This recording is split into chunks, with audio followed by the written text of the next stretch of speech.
আসসালামু আলাইকুম, কেমন আছেন সবাই? আশা করছি সবাই ভালো আছেন। তো আমি আবারও একটা নতুন ভিডিও নিয়ে আসলাম। এটা গ্রামে আমার বাবার বাড়ির একটা ভিডিও। এখানে দেখেন আমার আম্মা কত রকমের গাছ লাগানো হয়েছে। এখানে শসা গাছ, দুন্দুল গাছ, তারপরে পুঁই শাক গাছ, অনেক রকমের গাছই লাগানো হয়েছে। তো গ্রামের মানুষ কিন্তু চাইলেই যে কোনো একটা দিন বাজার না করে নিজের গাছ থেকে যে কোনো সবজি বা তরকারি রান্না করে খেতে পারে। আর শহরের মানুষের কিন্তু কিনা ছাড়া কোনো উপায় নাই, আর অনেক দাম দিয়েও কিনতে হয়।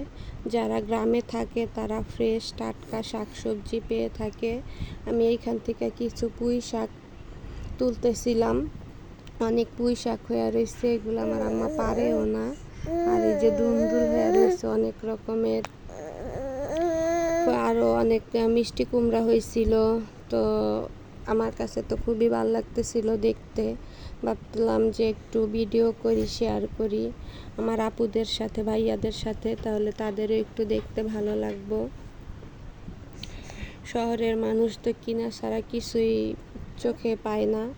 এই যে একটু সময়ের মধ্যে আমি অনেকগুলা শাক তুলছি। তারপরে এখানে লতি তুলে আনা হয়েছিল। লতিগুলো আমার আব্বা ওই খেতে গেছে, খেতের চারিপাশে যে কচু গাছ হয়েছে ওইখান থেকে লতিগুলা তুইলা নিয়ে আসছে। তো এই লতি শাক এগুলা কিন্তু সব নিজেদের গাছে। এই যে মুরগির মাংস রান্না,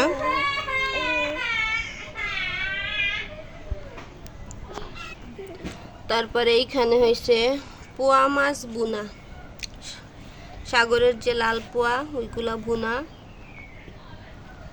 আর এইখানে হয়েছে ডাল রান্না করা হয়েছে।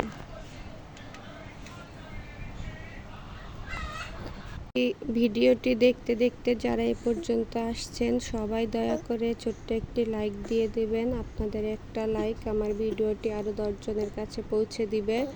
তো দেখা হচ্ছে নতুন অন্য কোনো আরও একটি ভিডিওতে। সে পর্যন্ত সবাই ভালো থাকেন।